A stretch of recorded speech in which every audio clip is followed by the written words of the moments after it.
Fronx इस साल का एक मेजर प्रोडक्ट है और इसमें मिल जाता है आपको one of the best Suzuki engine the booster jet. इसीलिए हमारी ड्यूटी बनती है आपके लिए एक डिटेल्ड ड्राइव रिव्यू लेके आना, जो कि इसका एक्सट्रीम टेस्ट भी होगा, जहां पर रियल लाइफ माइलेज के बारे में बात होगी, ट्रांसमिशन, सस्पेंशन, कंफर्ट और इतना ही नहीं, सारे ड्राइव रिव्यू के पॉइंट्स आपके लिए कवर करने वाला हूं मैं। किस बात का वेट करें। Hello friends, welcome to the car guide. मेरा नाम है ऋषभ, इसका नाम है Fronx and welcome to Goa as well.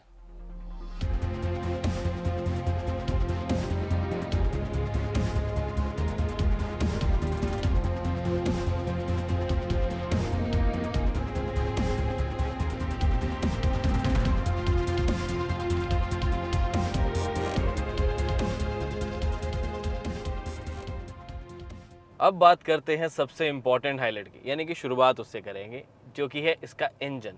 बहुत देर से हम मारुति सुजुकी का 1.5 लीटर नेचुरल एस्पिरेटेड इंजन देख रहे थे एंड टर्बोचार्ज इंजन के आने से ना ऐसे लग रहा है जैसे जन्नत नसीब हो गई हो, बिकॉज पावर की कमी हमेशा थोड़ी सी रहती थी। अब टर्बोचार्ज इंजन क्या वो कमी पूरी करता है, यही आज पता करेंगे हम इसके डिटेल्ड रिव्यू में। तो 1 लीटर का टर्बोचार्ज इंजन 3 सिलेंडर यूनिट आपको मिल जाता है। ये 100 PS की पावर एंड 147 न्यूटन मीटर्स का टॉर्क जनरेट करके देता है।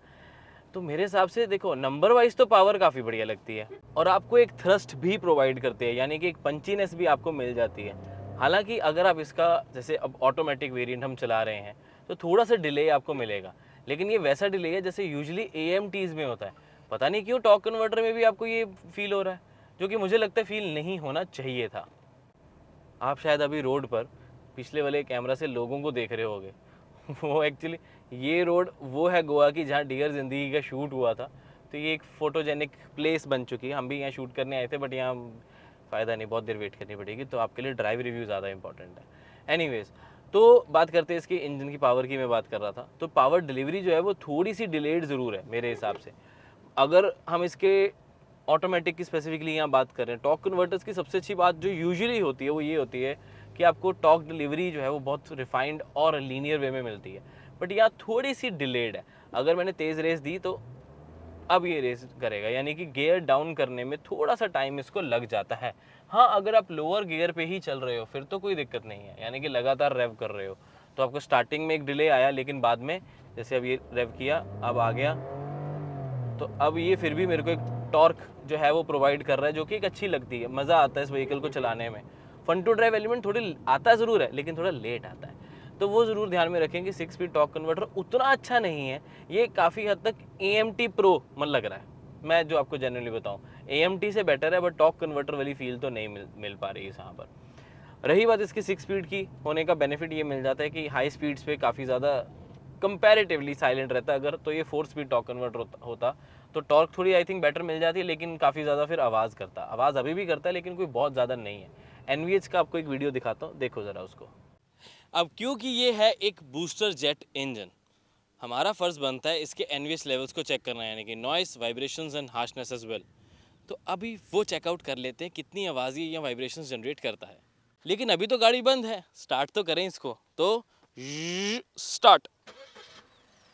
ये माइक काफ़ी साइलेंट स्टार्ट, मुझे नहीं लगा था, मेरे को लगा था ज़्यादा आवाज़ करेगा और उतनी ज़्यादा नहीं करता। अभी तो AC भी चल रहा है, ठीक है स्टार्ट। ऐसे नहीं कह सकता कि बिल्कुल साइलेंट स्टार्ट है, बट हाँ फिर भी ठीक है, बहुत ज़्यादा आवाज़ नहीं आपको आ जाती। 7 आउट ऑफ 10 आराम से। अब ऐसा करते हैं, इसका बोनट ओपन करते हैं, फिर देखते हैं कि आवाज़ इंजन कितनी जनरेट करता है। तो ओपन ओपन हो गया। अब रुको, एक बार माइक हम लगा रहे हैं यहाँ पर। अब ये रहा इसका इंजन। ये वाइब्रेशंस तो काफ़ी कर रहा है, लेकिन आइडल कंडीशन यानी कि सिर्फ AC ऑन पे आवाज़ बहुत ज़्यादा नहीं कर रहा। कंप्रेसर ज़रूर काफ़ी इसकी आवाज़ करता है। 3 सिलेंडर है तो ऑफकोर्स थोड़ी आवाज़ तो करेगा ही। लेकिन अब करते हैं इसको थोड़ा सा रेव। तो रेव।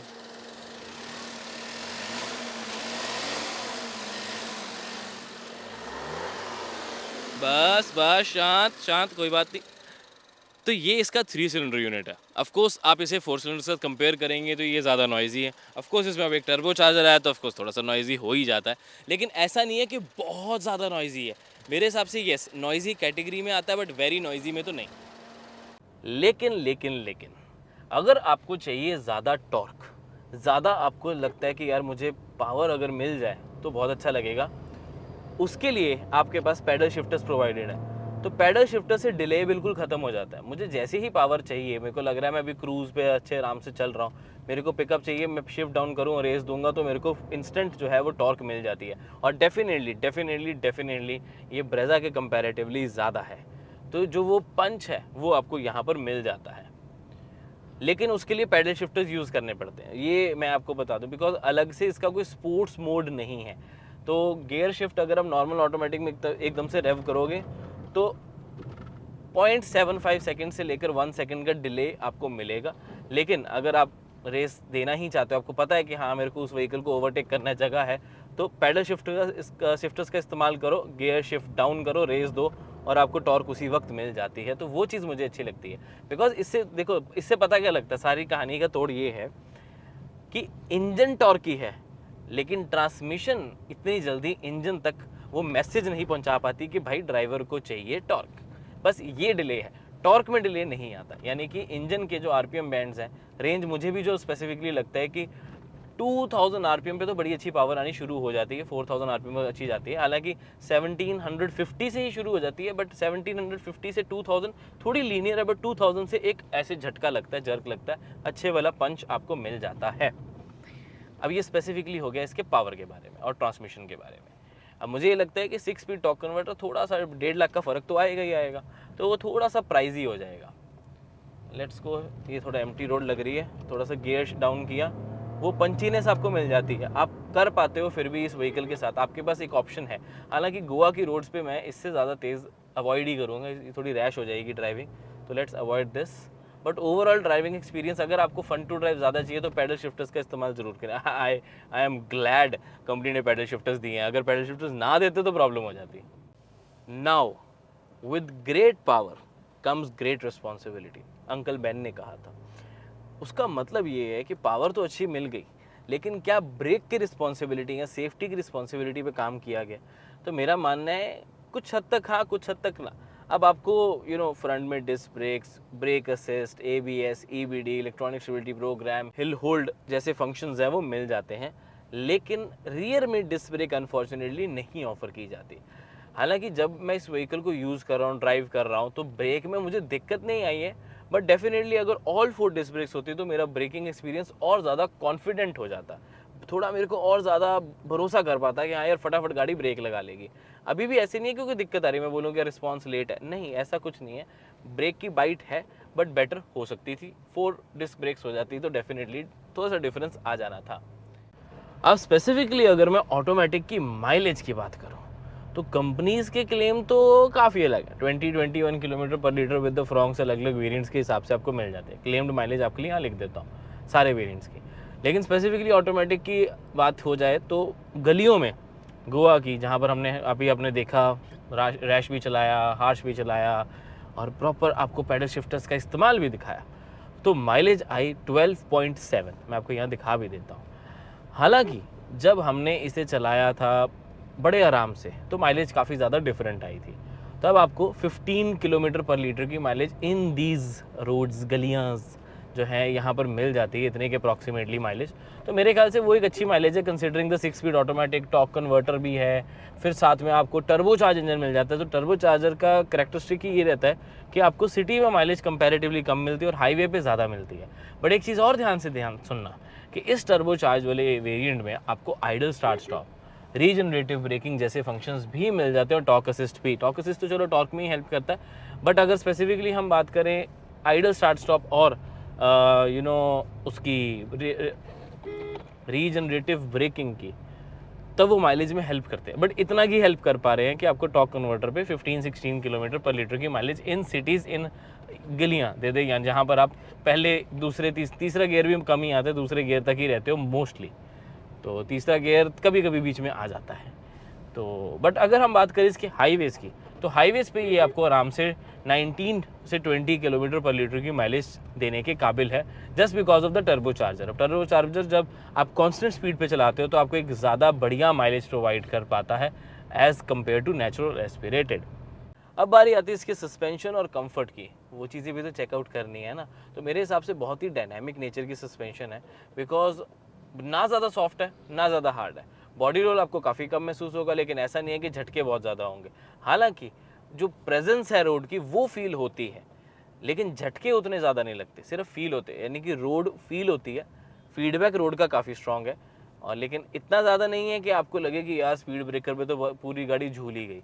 तो वो चीज़ मुझे काफ़ी डायनामिक और अच्छी लगी कि आपके पास कंफर्ट भी पूरा मिल जाता है, आप ज़्यादा झटके नहीं, थोड़ी सी कुशनी राइड भी मिल जाएगी। ज़्यादा खड्डे आएंगे तो ऐसे नहीं कि झटके बहुत ज़्यादा लग रहे हैं, सिर इधर उधर बज रहे हैं आपका, वो चीज़ तो बिल्कुल भी नहीं होगी। बट हाँ, साथ के साथ आपको एक प्रॉपर सस्पेंशन मिल जाती है जो कि हाईवेज पे स्टेबल भी रहने वाली है, और साथ में आपको एक बढ़िया ग्रिप तो स्टेबिलिटी तो रहेगी, लेकिन उसके साथ एक फील दिलाएगी कि हाँ भाई बॉडी रोल भी काफ़ी कम है। तो ये चीज़ मुझे सस्पेंशन की अच्छी लगी, काफ़ी डायनामिक नेचर की है, और मारुति की सस्पेंशन पहले से ज़्यादा काफ़ी इम्प्रूव भी हुई हैं। अब आ जाते हैं इसके एक मेजर फीचर्स। देखो, ड्राइव करना अलग चीज़ है, वॉक अराउंड्स आपने हमारे ऑलरेडी देख लिए होंगे, बट फिर भी अगर टॉप हाइलाइट्स की मैं बात करूं तो हेड्स अप डिस्प्ले आपको बहुत अच्छी विजिबिलिटी प्रोवाइड करता है, रोड की आप प्रेजेंस अच्छे से एंजॉय कर पाते हो। 360 डिग्री कैमरा आपके ड्राइविंग के एक्सपीरियंस को और ज़्यादा बेटर बना देता है। और इतना ही नहीं, आपको फ़ोन को चार्ज करने के लिए वायरलेस चार्जर भी मिल जाता है। एंड्रॉइड ऑटो एप्पल कारप्ले भी आपको वायरलेस मिल जाता है, यानी कि आपके पास कनेक्टिविटी कंप्लीटली वायरलेस हो जाती है। क्रूज कंट्रोल से आपकी हाईवे ड्राइव्स बेटर भी होती हैं, कंफर्टेबल भी हो जाती है, और माइलेज भी इंक्रीज होगी। पैडल शिफ्टर्स तो इसमें नहीं, बिकॉज ये मैनुअल वाला वेरिएंट है। ऑटोमेटिक लोगे तो आपको पैडल शिफ्टर्स भी मिल जाते हैं, तो उसकी वजह से अगेन आपकी driving fun to drive element के साथ आ जाती है। ऑटो आरवीएम आपको सेफ बनाता है, यानी कि और सेफ ड्राइव रखता है आपकी, स्पेशली रात में या बहुत ज़्यादा हार्श लाइट में, टनल में, तब आपकी डेफिनेटली बहुत काम आएगा। जेटा वेरिएंट से दो चीज़ें आपको 6 मिलती हैं, यानी कि 6 एयर बैग्स और 6 स्पीकर्स भी। 4 स्पीकर 2 ट्विटर्स की आर्कमेस साउंड वाली अल्फा मॉडल में टॉप मॉडल मिल जाता है, जिससे कि सराउंड साउंड की आपको थोड़ी सी फीलिंग आती, वाइब आती है, तो आप अच्छा म्यूजिक सिस्टम एंजॉय कर पाते हो। लेकिन ड्राइविंग डायनेमिक्स में एक चीज़ और बहुत मेजर आती है, स्टेयरिंग। अब मैं तो बहुत खुश हूँ कि हमें गोवा की गलियों में चलाने का मौका मिला, बिकॉज स्टेयरिंग जो है वो काफ़ी अच्छा फीडबैक मिल रहा है मुझे, और पता लग रहा है कि हाँ भाई स्टेयरिंग कैसा है। क्योंकि यूजुअली क्या होता है, हाईवेज़ पे गाड़ी मिल जाती है तो स्टेयरिंग उतना ज़्यादा जज हम कर नहीं पाते, लेकिन अब अच्छे से मैं जज कर पा रहा हूँ। तो स्टेयरिंग वाइज भी मुझे ऐसा ही लगा है कि जितना लाइट होना चाहिए बिल्कुल उतना है, सुपर लाइट नहीं है, बिकॉज वो भी सही नहीं रहता। आई देखो ना, ईजी टू मैनूवर है, बट हाँ थोड़ा सा आपको प्रेशर लगाना पड़ता है, जो कि एक अच्छी चीज़ है। ऐसे नहीं है कि बिल्कुल एक फिंगर से टर्न ले रहे हो, स्पीड टू स्पीड ये काफ़ी चेंज होता रहता है। यानी कि जब स्लो स्पीड हो गई तो ये थोड़ा लाइट हो गया, थोड़ी सी स्पीड हाई पे टर्न लूँगा तो ये थोड़ा सा हैवी हो जाएगा कंपैरेटिवली, जो कि मुझे अगेन कॉन्फिडेंस भी प्रोवाइड करता है और काफ़ी अच्छी स्टेबिलिटी का एक एहसास दिलाता है कि ये गाड़ी तो चलाने में बढ़िया है ही।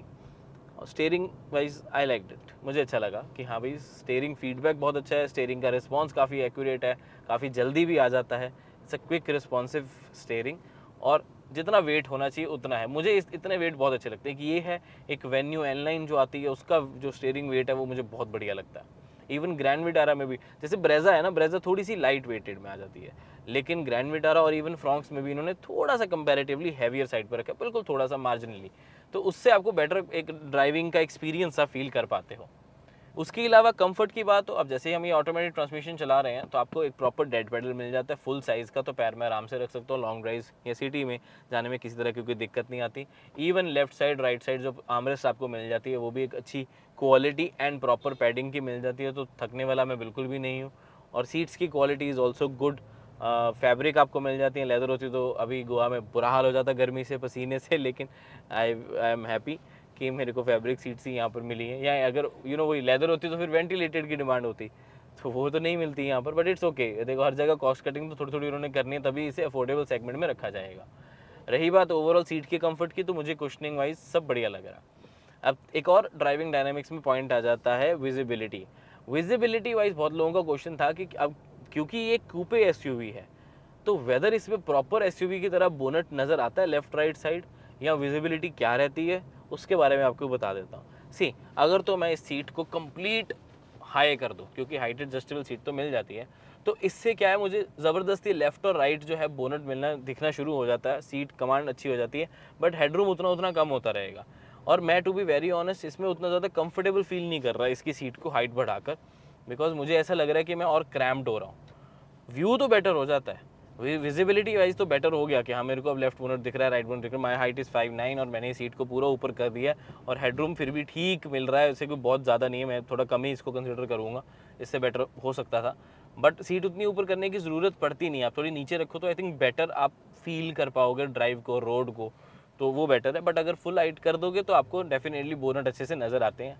बट छोटी सी चीज़ से मेरे को एक शिकायत है। अब ये IRVM काफ़ी बड़ा मिल जाता है आपको, ठीक है। अब इसे विजिबिलिटी पीछे की तो बढ़िया हो जाती है, लेकिन इसका नुकसान ये है कि मेरे को ओवरऑल ऑब्स्ट्रक्शन लगता है ये IRVM, बिकॉज विंडशील्ड का जो पूरी हाइट है इस तरीके से वो थोड़ी सी कम है। तो ये वाली जो पूरी हाइट है ये थोड़ी सी आपको कम लगेगी। तो हेड्स अप डिस्प्ले है, IRVM है, और वही थोड़ी सी जो इसकी हाइट है वो कम है, तो इतना वाइड व्यू नहीं आ पाता। तो मुझे थोड़ा सा उससे लगता है कि क्योंकि आगे से काफ़ी ज़्यादा स्लोपिंग है, तो थोड़ा सा ये स्लांट होने की वजह से व्यू बिल्कुल 19-20 या 18-20 से डिफ़र कर रहा है। तो थोड़ी सी विजिबिलिटी यहाँ बेटर हो सकती थी। बट ये IRVM तो डेफिनेटली एक काफ़ी बड़ा यहाँ फील होता है, मतलब एक हमेशा डिस्ट्रैक्शन रहती है और मुझे इसे इग्नोर करना पड़ता है आगे पूरा ध्यान रखने के लिए। तो ये थोड़ा सा बड़ा लगता है, बिकॉज टच स्क्रीन भी देखो फ्लोटिंग आती है, तो ये गैप बिल्कुल ख़त्म हो गया है यहाँ पर। और हेड्स अप डिस्प्ले भी है। हेड्स अप डिस्प्ले और चीज़ें ज़रूर डिस्प्ले कर देती है, ड्राइविंग आसान बनाती है, बट ऑफकोर्स मेजर रोड की विजिबिलिटी में एक ऑब्स्टेकल छोटा सा है ज़रूर। एनीवेज, चलते हैं इसके अगले पॉइंट की तरफ। विजिबिलिटी में ज़रूरी है मिरर्स। ORVM बढ़िया प्रोवाइड करती है विजिबिलिटी, और IRVM भी। ऑटो IRVM होने के बहुत बेनिफिट है, रात को आपको सेफ्टी के लिए काफ़ी ज़्यादा हेल्प करते हैं। इनफैक्ट टनल्स में भी काफ़ी ज़्यादा आपके लिए हेल्प वो होते हैं। रात से याद आया, नाइट ड्राइव रिव्यू हमने इस व्हीकल का अलग से बनाया, तो उसे चेकआउट करना ना भूलें, डिस्क्रिप्शन में लिंक मिल जाएगा। तो फ्रॉन्क्स का एक्सक्लूसिव नाइट ड्राइव रिव्यू आपको वहाँ पर मिल जाएगा। अब बारी आती है इसके वेरिएंट्स की। तो अच्छी चीज़ ये है कि आपको इस बार नेक्सा की एक गाड़ी में 5-5 वेरिएंट मिल रहे हैं, तो वैरायटी अच्छी मिल जाती है। सिग्मा है, डेल्टा प्लस है, जेटा और अल्फा तो आपको मिलेगा ही। Alpha being the top model आपको सारे फीचर्स प्रोवाइड करता है। हालांकि जेटा भी एक बहुत ही वैल्यू फॉर मनी मॉडल आता है, बिकॉज उसमें जितने ज़रूरी के फीचर्स होते हैं वो तो मिल जाते हैं। अगर हम बात करें इसकी प्राइसिंग की, तो अब इसमें दो आपको इंजन ऑप्शन जो आपको पता मिल रही है। 1.2 लीटर का नेचुरल एस्पिरेटेड इंजन है, जो कि बेस यानी कि सिग्मा, डेल्टा और डेल्टा प्लस वेरिएंट्स के लिए रखा गया है for the manual and the AMT version. रही बात इसकी प्राइसिंग की, तो अगर हम बेस टू बेस कंपेयर करें, यानी कि delta, sigma two sigma, Baleno का और फ्रॉन्क्स का, तो आपको अप्रॉक्सीमेटली 40 से 50,000 रुपीज़ का डिफरेंस तो आएगा ही। और उसका मेजर रीज़न आ जाता है इसकी SUV लुक, और थोड़ा मार्जिन तो देखो रखना पड़ेगा। अगर 10-15 हज़ार ही इंक्रीज़ किया तो फिर बलिनो कौन लेगा। तो बलिनो सस्ती लगनी भी चाहिए इसके सामने, ये नहीं कि ये महंगी होनी चाहिए। तो उस वजह से जो डिफरेंस है थोड़ा कम रहेगा, बट रहेगा ज़रूर। अब बात करते हैं इसके मेजर हाईलाइट, यानी कि 1 लीटर टर्बो जो आपको मिल जाता है बूस्टर जेट इंजन, उसमें प्राइस का क्या डिफरेंस हो सकता है। कंसिडरिंग मैनुअल ट्रांसमिशन ओनली, आराम से आप 70-80,000 का गैप रख सकते हैं। नई लुक, नया नाम, वो मार्जिन वाला पॉइंट तो वैसे 1.2 वाला है ही, लेकिन उसके साथ साथ अगर हम देखेंगे तो एक वायरलेस चार्जर आपको फीचर ऐड हो जाता है, SUV लुक आपको प्रॉपर मिल जाती है, और अगेन वो मार्जिन रखना ज़रूरी हो जाएगा। तो उस वजह से इसकी प्राइस थोड़ी अप जाएगी। और ऑटोमेटिक होगा जहाँ पर मेजर डिफरेंस होगा, बिकॉज मारुति सुजुकी बलिनो में आपको मिल जाता है एक AMT, जो कि एक कंपैरेटिवली अफोर्डेबल या बजट फ्रेंडली ऑटोमेटिक होता है, लेकिन यहाँ मिल जाता है आपको एक रिलायबल 6 स्पीड ऑटोमेटिक ट्रांसमिशन।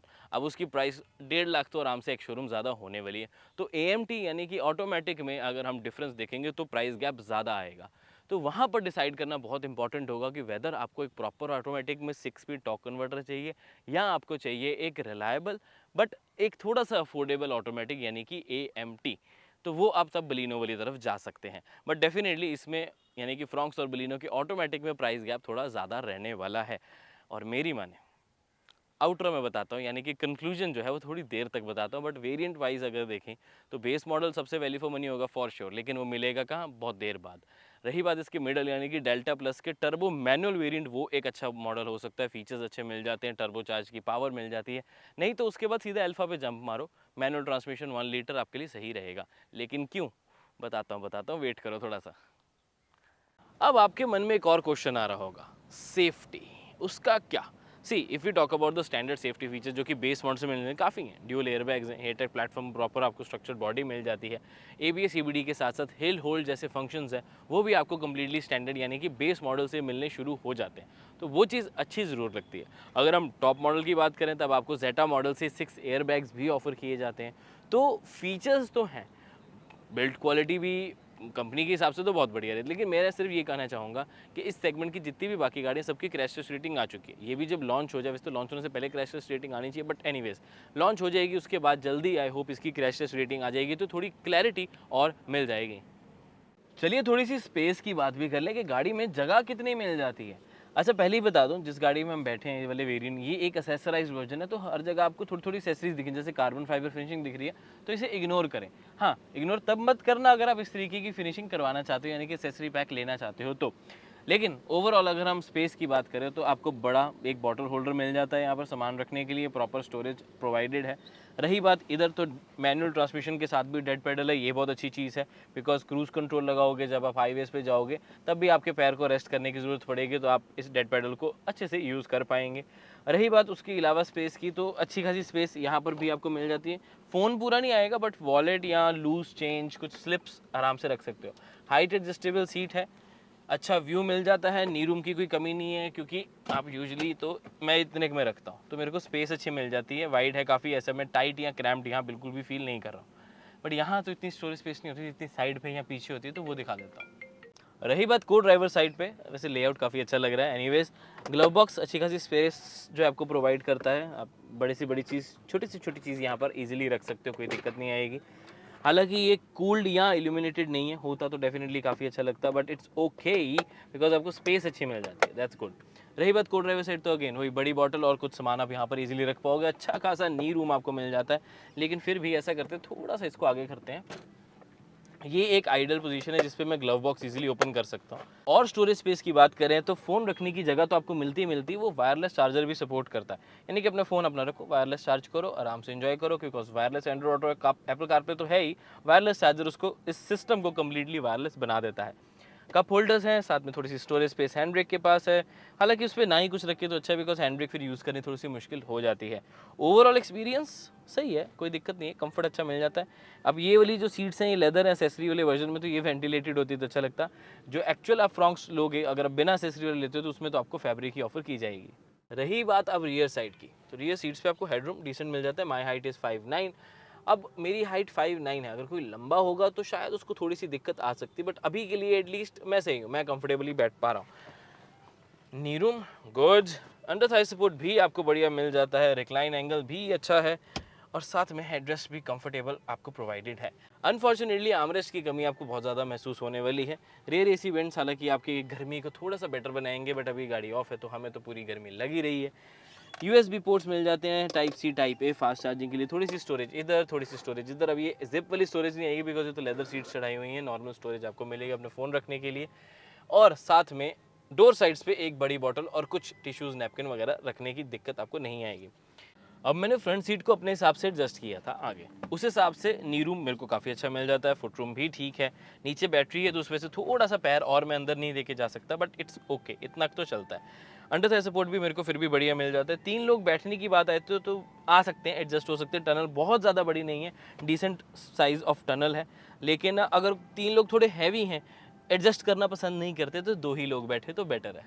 अब सारी बात की घूम फिर के बात ये निकल कर आती है कि इसका AMT वर्जन अगर ऑटोमेटिक चाहिए, डेल्टा प्लस तक देख रहे हो, ज़्यादा पैसा नहीं खर्चना चाहते, एक SUV में एक आपको ऑप्शन चाहिए, तो डेफिनेटली इसके साथ जा सकते हो। लेकिन अगर मैनुअल चाहिए तो sigma, delta delta delta plus कोई भी ले लोगे, अगर 1.2 के साथ तो सारे वेरिएंट सही रहने वाले हैं। टर्बो चार्ज वाले में मैं ऑटोमेटिक को अवॉइड करने को कहूँगा। उसका रीज़न है, देखो this is a torque converter, तो प्राइस गैप ज़्यादा आ जाता है, उतना फील गुड फीचर ये प्रोवाइड नहीं कर पा रहा। बिकॉज मैं बताता हूँ, वैसा टॉर्क कन्वर्टर नहीं है जैसा आपको बड़ी गाड़ियों में मिलता है, क्योंकि यूजुअली टॉर्क कन्वर्टर आता है 2 लीटर वाले इंजन के साथ। अब 1 लीटर के साथ अगर हम इसको टॉर्क कन्वर्टर दे रहे हैं तो कहीं ना कहीं वो उतना अच्छे तरीके से केपेबल नहीं हो पा रहा।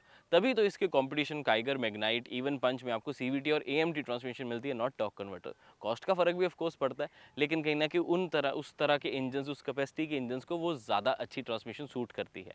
और ऑफ कोर्स रेनो और निसान तो CVT ही देंगे। एनीवेज द पॉइंट इज, इसका कंपटीशन जो है वो रेनो की अपनी काइगर, निसान की मैग्नाइट और टाटा पंच के साथ कहीं ना कहीं होता है। और रही बात वेन्यू, सोनेट, ब्रेजा, नेक्सॉन के साथ, वो ऑफ कोर्स थोड़े ज़्यादा फीचर्स प्रोवाइड करते हैं, तो वो थोड़ा सा इससे अप चले जाते हैं प्राइस वाइज भी, और ऑफ कोर्स थोड़ा सा इंजन का फ़र्क भी आता है। XUV में आपको 1.5 का डीजल मिल रहा है, पेट्रोल में आपको, सॉरी हाँ, XUV में पेट्रोल में 1.2 लीटर का टर्बो पेट्रोल GDI मिल रहा है, जिस a very powerful engine. And even अगर हम नेक्सॉन की बात करें तब भी आपके पास इंजन काफ़ी डिफरेंट होते हैं। ब्रेजा की बात करें तो 1.5 का नेचुरल एस्पिरेटेड है।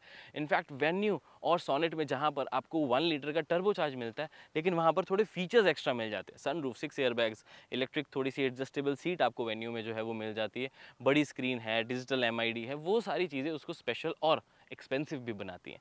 तो फ्रॉन्क्स रहने वाली उनसे सस्ती। तो जिनको एसयूवी का एक सपना पूरा करना है, मारुति सुजुकी के नेटवर्क के साथ जुड़ना है और ब्रेजा अफोर्ड नहीं कर पा रहे थे, तो उनके लिए फ्रॉन्क्स एक डेफिनेटली बहुत अच्छी ऑप्शन होने वाली है।